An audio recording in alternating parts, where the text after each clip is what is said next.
And welcome back, episode 26 of the Quiet Man series. This chapter actually is when things shift quite dramatically.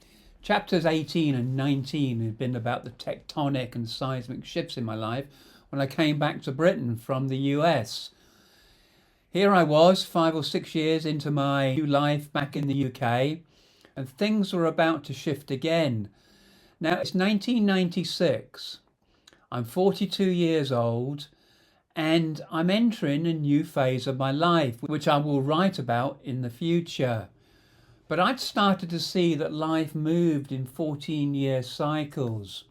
First 14 years are childhood, the next 14 years are young adulthood, the next 14 years are all about maturing.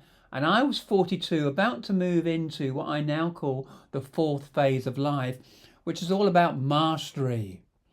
It's all about mastering your craft. It's being the master of what you do. It's where you start to take charge and take control. It's also the moment when people start to move into those more senior managerial positions, or people bail out and start their own ventures. I too, as I was entering that phase, I was starting to spread my wings. I was starting to feel more confident. And the one thing that I did was I left Dale Carnegie and I went out on my own. And I started my own venture called Quest Education and Development, QED. It was a pun on schoolboy geometry. When I was at school, it was Euclid, and at the end of every Euclid theorem was QED, Quaderat Demonstratum, and as every schoolboy translated it, quite enough done, thank you very much. So I started a company called QED, paying homage to Euclid. Now, much like a slave craves to be free, when they are eventually granted their freedom, what have they got to do? They've got to make their own way in the world. So much as I loved being with Dale Carnegie, there were certain strictures that I had to break away from. But then once I'm free, what do? What's my product? I have to reinvent myself.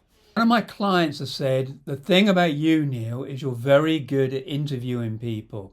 You're very good at getting inside people's mindsets.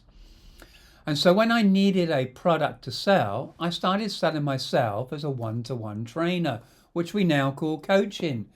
As far as I was concerned, I invented coaching. Tim Galway and John Whitman would probably have disagreed with me. But in my world, I invented coaching.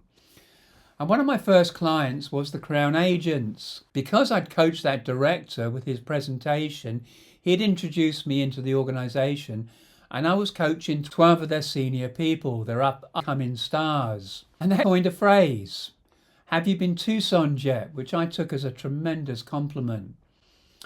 I had my own course called The Art of Public Speaking. Now the funny thing is, when I started marketing it, the letters that I sent out had a typo in there, and it was called The Art of Pubic Speaking. And this one woman, she turned around and said, "Ooh, I'll have some of that." So anyway, there I was, gainfully employed in the art of pubic speaking, helping these up-and-coming directors and managers to present themselves to their teams and to their clients. Part of that was I taught people how to have what I call a back pocket talk. A talk in your back pocket, so at a moment's notice, you could actually sit down and craft a talk in about 15 minutes and deliver it. And this one chap that I was coaching was on a flight to Kyrgyzstan. He got off the flight and he informed at the airport that he had to make a presentation the next morning to the Minister of Finance for Kyrgyzstan. Instead of sweating it, he just sat down, blank piece of paper, took the structure that I'd been helping him with, and in 15 minutes he had a presentation and it blew their socks off. As a consequence, the Crown Agents got a great big contract. The other thing you learn real quick when you're on your own, you're independent, is you've got to start developing your own intellectual property. Now, at that point in time, the fashion for a lot of companies, a lot of businesses, was to come up with their mission statements. I have to admit, whenever I looked at these mission statements, I wanted to physically gag. it was saccharine, it was platitudes. And every time I looked at it from a communications point of view, there were always three elements missing. So I developed a model, it's in the book, it's called the Vision Triangle. It's based on the poem by Rudyard Kipling. I have 6 honest serving men, they've taught me all I knew. Their names are what and why and when, how and where and who. And I put these 6 words around a triangle. So let me illustrate it for you. The greatest thing that's ever happened in my lifetime was the space program. Kennedy said in 1962, we're going to put a man on the moon by the end of the decade. That was a where and when statement. Very inspirational, very visionary. And I call that the instinctive axis of life. It's the go.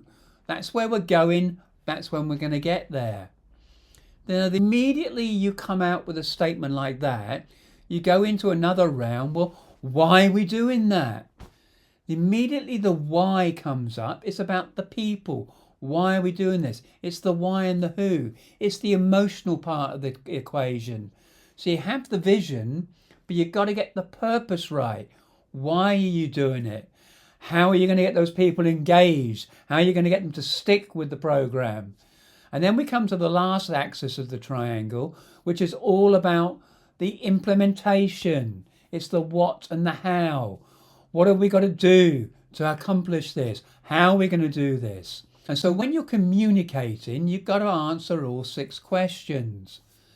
Now, in modern management circles, there's a model out there which is all about why, what and how. And I was talking this through with a friend of mine who's actually a reverend, and he said, Neil, they're missing the point.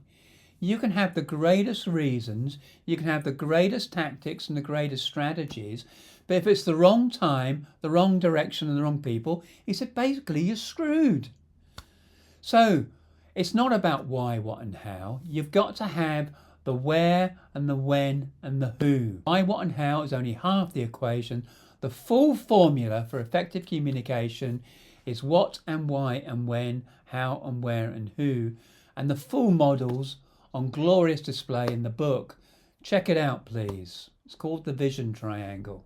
So this chapter, Pubic speaking, the full formula for communication. If you've liked it, give it a thumbs up. Please comment on it. Share it with your friends. I look forward to seeing you tomorrow for chapter 27 of the Quiet Man series. Thank you.